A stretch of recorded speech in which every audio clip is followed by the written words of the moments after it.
Hello students, good morning. पिछले class में हम देखे थे क्वेश्चन नंबर 50 तक। आज देखिए कॉमन नंबर से स्टार्ट करते हैं। तो आपका क्वेश्चन है -2 मैट्रिक्स 3 5 -5 9। तो इतना बराबर चारों में से कौन सा ऑप्शन होगा? तो इसमें लग रहा है क्या, इस मैट्रिक्स के बाहर में -2 है, तो -2 अंदर जाएगा तो बारी बारी सबसे गुना होगा। मैट्रिक्स में सिखाए थे आपको, किसी भी मैट्रिक्स के बाहर में यदि कोई संख्या होता है तो वो संख्या अंदर जाता है तो बारी बारी सबसे गुना होगा। ये -2 3 से भी गुना होगा, -2 5 से भी गुना होगा, -2 -5 से भी गुना होगा और -2 9 से भी गुना होगा। तो -6 -10 -6 -10 किस ऑप्शन में है? इसमें भी है और इसमें भी है। आओ गुना करो। -+10 -18, तो -18 कौन सा ऑप्शन में? डी नंबर है। तो ऑप्शन नंबर आपका क्या हो जाएगा? डी। 52 नंबर देखिए, इस मैट्रिक्स का सहखंडज अभी पूछा है। इस मैट्रिक्स का एडजॉइंट मैट्रिक्स, तो किसी मैट्रिक्स का एडजॉइंट मैट्रिक्स निकालने का शॉर्टकट तरीका क्या बताए थे? जैसे इस मैट्रिक्स का एडजॉइंट मैट्रिक्स निकालना है तो शॉर्टकट तरीका, ई दोनों के जगहबा में परिवर्तन, ऐसे तिरछे तिरछी जगह में परिवर्तन, मतलब 4 जाएगा 1 जा, 7 जाएगा 1 जा, और ऐसे ऐसे चिन्ह में परिवर्तन। चिन्ह में परिवर्तन का मतलब +5 है तो -5, +6 है तो -6, इधर 4 इधर 7 इधर -6 -5, कौन सा ऑप्शन में है? 4 7 -6 -5, ऑप्शन नंबर सी।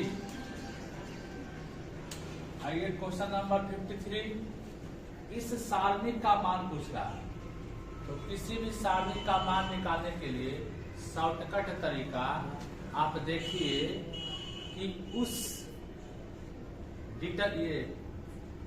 डिटर्मिनांट में, उस डिटर्मिनांट में कौन सा ऐसा रो या कौन सा ऐसा कॉलम है जिसमें 2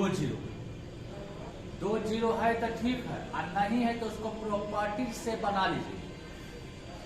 तो देखो, तो इस रो में सेकेंड रो में तो 1 0 है, सेकेंड रो में 1 0 है, हमको लग रहा है ना कि थर्ड रो को फर्स्ट रो में घटा देंगे तो 9 में 9 जाएगा, 2 0 हो जाएगा।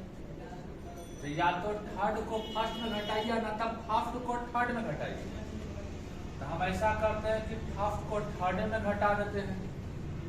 तो घटाएंगे तो क्या होता? 3 5 9, बीच वाला जब करते हैं 6 8 0, 3 में 9 में 3 जाएगा 6, 5 घटेगा 8, ये 9 में 9 जाएगा 0, तो 2 0 हो गया। तीसरा का जब बचा उसी को लेकर विस्तार कर देंगे, तो 2 0 हो गया तो तीसरा कौन बचा? 9 को लेकर विस्तार करेंगे तो इसका रो खत्म, कॉलम खत्म। 6 8 6 8, तो बताओ 9। अब किसी भी डिटर्मिनेंट का 2 रो या 2 कॉलम बराबर, तो पूरे डिटर्मिनेंट का मान 0। 6 8 6 8, 2 रो बराबर हो गया तो इसका मान 0 गुना 9 कितना? 0। Option number D. अब देखिए 54 नंबर, इस मैट्रिक्स का व्युत्क्रम पूछा है। इस मैट्रिक्स का व्युत्क्रम, तो किसी मैट्रिक्स का व्युत्क्रम निकालने के लिए एडजॉइंट बटा डिटर्मिनेंट करते हैं। इसका एडजॉइंट तो हम आसानी से निकाल सकते हैं, 1 जा जाएगा 1 जाएगा, तो आई दोनों में चिन्ह परिवर्तन करेंगे तो सेम रह जाएगा। एडजॉइंट तो यही हो जाएगा। अब डिटर्मिनेंट, इसका डिटर्मिनेंट कितना आएगा? 1। इतना बटा 1 करेंगे कितने रह जाएगा? कौन सा ऑप्शन है? ऐसा ऑप्शन नंबर डी है।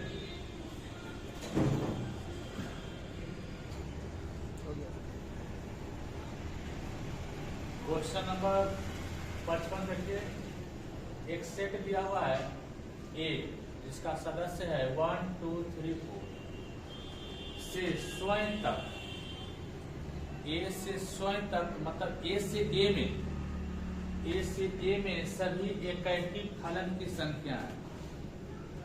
ए से ए चलिए x माइनस x1 बट्टा ए बराबर y माइनस y1 बट्टा b बराबर z माइनस z बट्टा c। रेखा का जो समीकरण का जो फॉर्म होता था, रेखा के जो समीकरण का फॉर्म होता था वो ऐसा होगा।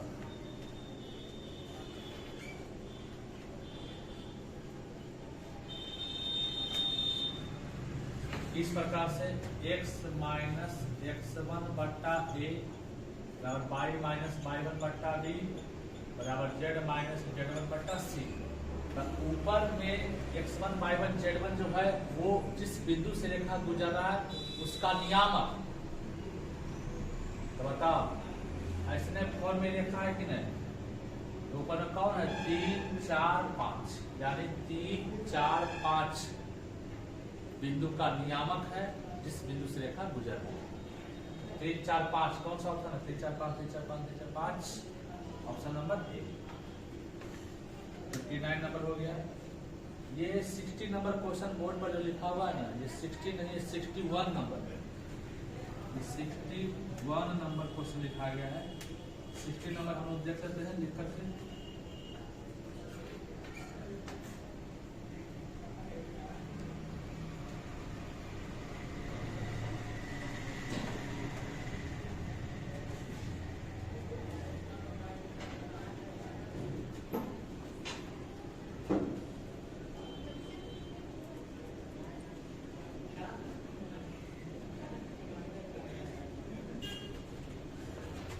नंबर क्वेश्चन,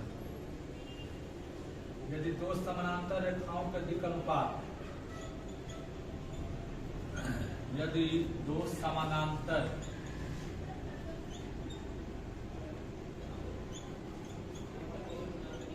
रेखाओं के दिक् अनुपात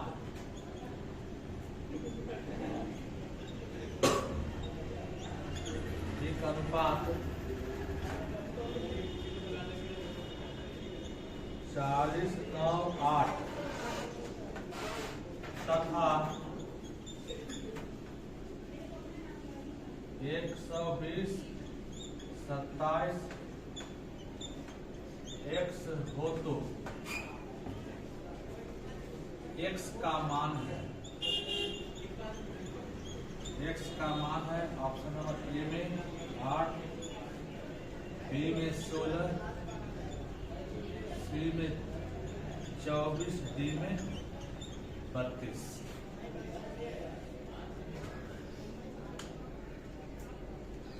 दो समानांतर रेखा के दिक् अनुपात दिया हुआ है तो x का मान पूछ रहा है। तो बताओ दो समानांतर रेखा का कंडीशन क्या लिखा थे? a बट्टा a1 बराबर b बट्टा b1 बराबर c बट्टा c1, या a1 बट्टा a2 बराबर b1 बट्टा b2 बराबर c1 बट्टा c2। जहाँ a1 b1 c1 पहला रेखा का दिक् अनुपात कहलाता था, a2 b2 c2 दूसरा रेखा का दिक् अनुपात कहलाता था। तो बताओ यहाँ a1 का काम करेगा, ये a1 का काम करेगा, ये b1 का काम करेगा, ये c1 का काम करेगा, a2 का काम करेगा, ये b2 का काम करेगा, c2 का काम करेगा। तो a1 बट्टा a2 बराबर होना चाहिए b1 बट्टा b2 के, बराबर होना चाहिए c1 बट्टा c2 के। तो देखो काटेंगे कई बार में कटेगा? 3 बार। कई बार में? 3 बार। तो बताओ यहाँ पर x के जगह कौन सा ऐसा मान रखें काटे तक 3 आ जाए बट्टा में? तो 24 रखेंगे तब ना, यदि x के जगह 24 रख दें x के स्थान पर 8 या 24, देखो बराबर हो रहा है कि 1/3 बराबर 1/3 बराबर कितना? 1/3। कब? जब x के जगह 24 रखेंगे तो ऑप्शन नंबर सी 24 आंसर हो जाएगा। 61 नंबर देखिए, एक फलन है एक such that a tends to b तथा g such that b tends to c, एक ऐकी आच्छादक है। तो गॉफ, ये रिलेशन फंक्शन में हम लोग पढ़ते हैं। फंक्शन में कोई फंक्शन f है जो a से b में परिभाषित है, दूसरा फंक्शन g है जो b से c में परिभाषित है। तो गॉफ a से c में परिभाषित होने के लिए गॉफ उसी का निकलता है जो एकैकी आच्छादक होता है। गॉफ उसी का निकलता है जो एकैकी आच्छादक। एकैकी आच्छादक कौन सा है? ऑप्शन नंबर क्लियर है।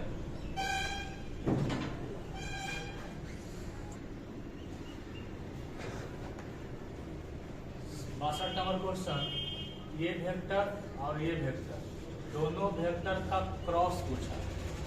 तो दो वेक्टर का क्रॉस कैसे निकालते हैं? डिटर्मिनेंट मेथड से। दो वेक्टर का क्रॉस कैसे निकालते हैं? हुआ डिटर्मिनेंट मेथड से। कैसे सिखाए थे? पहला रो में आई जेड के को लिखते हैं, दूसरा रो में पहला वेक्टर का कोएफिशिएंट 1 4 2, और तीसरा रो में दूसरा वेक्टर का कोएफिशिएंट 3 - 2 और 7, और इसको सोल्व कर देंगे।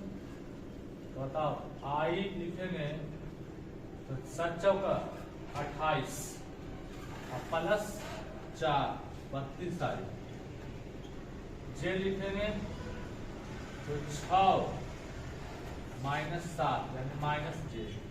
के लिखेंगे तो -2 और -12 -14 के। कौन सा ऑप्शन है? 32 आई माइनस जे माइनस 14 के ऑप्शन नंबर सी। एक सेट दिया है S 1 2 3, तो फंक्शन जो डिफाइंड है वो S से S में है। और कैसे कैसे है जो देखो, दो सेट है, EBS है, EBS है, तो इसमें 1 2 3, इसमें 1 2 3 होगा। और फंक्शन कैसे परिभाषित है? 1 से 2, 1 का रिलेशन है 2 से, 2 का रिलेशन है 2 से, 2 का रिलेशन 2 से, 3 का रिलेशन 3 से, 3 का रिलेशन 3 से। तो ये बताओ, ये कौन सा फलन है? बहु एक आच्छादक, एकैकी आच्छादक, बहु एक लेकिन आच्छादक नहीं। एक लेकिन आच्छादक नहीं। बहु एक आच्छादक का मतलब आच्छादक चाहिए। जैसे ये पूरा भी रिलेशन किसी से बनाता, ये बहु एक आच्छादक हो जाता है। लेकिन ये आच्छादक नहीं है, क्योंकि इसका एक एलिमेंट जो है खाली है। तो किसी सेट का एक एलिमेंट यदि खाली